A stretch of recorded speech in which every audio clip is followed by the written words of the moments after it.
Now in this video we are going to work out 11, 12 and 13th problems of 12.2 exercise 12.2.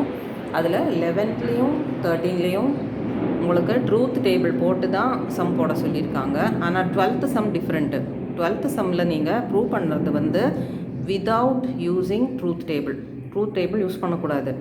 இந்த சாப்டரில் வந்து இந்த ஸ்டேட்மெண்ட்ஸோட rules கொடுத்துருக்காங்க பாருங்கள், அதை யூஸ் பண்ணி நீங்கள் பண்ணணும். ஸோ கொஸ்டின் கிளியராக படிக்கணும். யூஸிங் ட்ரூத் டேபிள்னு சொல்லலை, ஒன்றுமே சொல்லலைன்னா ட்ரூத் டேபிள் வச்சு பண்ணிடலாம். விதவுட் யூஸிங் ட்ரூத் டேபிள்னால் அப்போ நம்ம வந்து அந்த ப்ராப்பர்ட்டிஸ் வச்சு தான் பண்ணணும். So first question as usual question truth table prepare பண்ணி பண்ணுறோம். அதில் வந்து P double implies Q, that is biconditional ஸ்டேட்மெண்ட்டும், ரெண்டு பை கண்டிஷனல் ஸ்டேட்மெண்ட்டு, ஒன்று வந்து negation of a biconditional statement, இன்னொன்று ப்ராப்பர் பை கண்டிஷனல் ஸ்டேட்மெண்ட்டு, ரெண்டும் லாஜிக்கலி ஈக்குவலண்ட் அப்படின்னு ப்ரூவ் பண்ணணும்.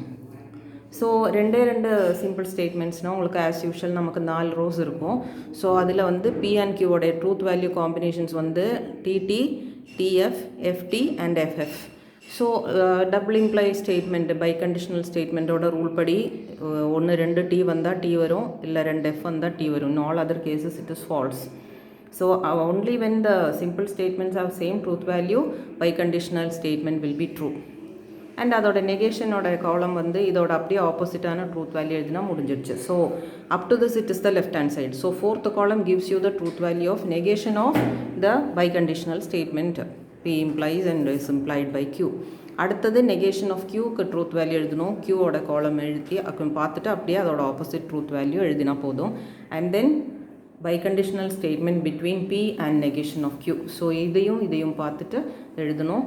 And you can see that both the 4th and 6th columns, இது 6th column இந்த ஸ்டேட்மெண்ட்டோட ட்ரூத் வேல்யூ ரெண்டுமே வந்து உங்களுக்கு ஐடென்டிக்கலாக தான் இருக்குது. So they are logically equivalent. Conclusion கண்டிப்பாக எழுதணும், அது மறந்து விட்டுறக்கூடாது.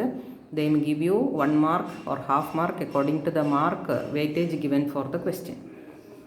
இப்போ இந்த 12th கொஸ்டினை நல்லா கவனிச்சுக்கோங்க. இது வந்து ட்ரூத் டேபிள் யூஸ் பண்ணாமல் லாஸ் யூஸ் பண்ண வேண்டியது இது.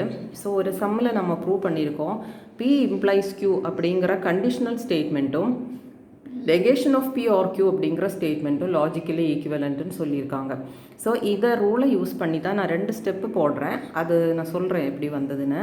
ஸோ நமக்கு கொடுத்துருக்குற இந்த ஸ்டேட்மெண்ட் வந்து இட்ஸ் அ டாட்டாலஜி அப்படின்னு ப்ரூவ் பண்ண சொல்லியிருக்காங்க. ஸோ இதுக்காக வந்து நான் ஃபஸ்ட்டு வந்து இந்த கண்டிஷனல் ஸ்டேட்மெண்ட் எல்லாம் மாற்றி ஆர் அல்லது ஆண்டு வர மாதிரி ஸ்டேட்மெண்ட்டாக மாற்றுறேன். அப்போ தான் நமக்கு இது சிம்பிளாக வரும்.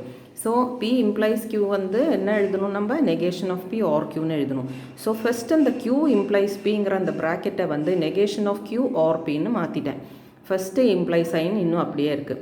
இப்போ பார்த்தீங்கன்னா இதுக்கும் இம்ப்ளை ஸ்டேட்மெண்ட்னா ஃபஸ்ட்டு ஒன்றை தானே நெகேஷனாக மாற்றிருக்கேன். So negation of P or இது அப்படியே விட்டுட்டேன். இப்போ வந்து உள்ளுக்குள்ளே ப்ராக்கெட்டுக்குள்ளே கம்யூட்டேட்டிவ் ப்ராப்பர்ட்டி யூஸ் பண்ணி P or negation of Q அப்படின்னு இதை மாற்றிருக்கேன். இங்கே வந்து என்ன யூஸ் பண்ணியிருக்கேன், திஸ் இஸ் கம்யூட்டேட்டிவ் ப்ராப்பர்ட்டி. இப்போ வந்து இங்கே 3 டேர்ம்ஸ் இருக்குது, எல்லாமே ஆர். இந்த ஆர் ஸ்டேட்மெண்ட்ஸுக்கு அசோசியேட்டிவிட்டி இருக்குது இல்லையா, அதனால் நான் அடுத்த ஸ்டெப்பை வந்து negation of P or P or negation of Q இந்த ப்ராக்கெட்டை ஃபஸ்ட்டு 2க்கு, இப்போ செகண்ட் அண்ட் தேர்டுக்கு இருக்கிற ப்ராக்கெட்டை ஃபஸ்ட் அண்ட் செகண்டுக்கு ஷிஃப்ட் பண்ணிட்டேன். P or negation of P அல்லது negation of P or P ரெண்டும் ஒரே மீனிங் தான். This is a tautology. this you have already seen. P or negation of ஒரு ஸ்டேட்மெண்ட்டுக்கும் அதோட நெகேஷனுக்கும் ஆர் போட்டால் அது டாட்டாலஜியாக இருக்கும், அண்ட் போட்டால் அது கான்ட்ரடிக்ஷனாக இருக்கும். ஒரு ஸ்டேட்மெண்ட்டுக்கும் அதோடைய நெகேஷனுக்கும் ஆர் போட்டால் அது எப்போவுமே டாட்டாலஜியாக இருக்கும், அண்ட் போட்டால் அது எப்போவுமே கான்ட்ரடிக்ஷன். இங்கே ஆர் இல்லையா, ஸோ இது வந்து ஒரு டாட்டாலஜினா என்ன அர்த்தம், இந்த ஸ்டேட்மெண்ட்டோடைய ட்ரூத் வேல்யூ எப்போவுமே T. இப்போ அதுக்கும் வேறொரு ஸ்டேட்மெண்ட்டுக்கும் நம்ம ஆர் போடும்போது என்ன சொல்லியிருக்கேன், ஒன்று ட்ரூனா எப்பவும் அது ஆன்சரும் ட்ரூ. ஒரு ஸ்டேட்மெண்ட் ஒரு பார்ட்டு ட்ரூனா ஆன்சர் ட்ரூ வரும்னு சொல்லியிருக்கேன்.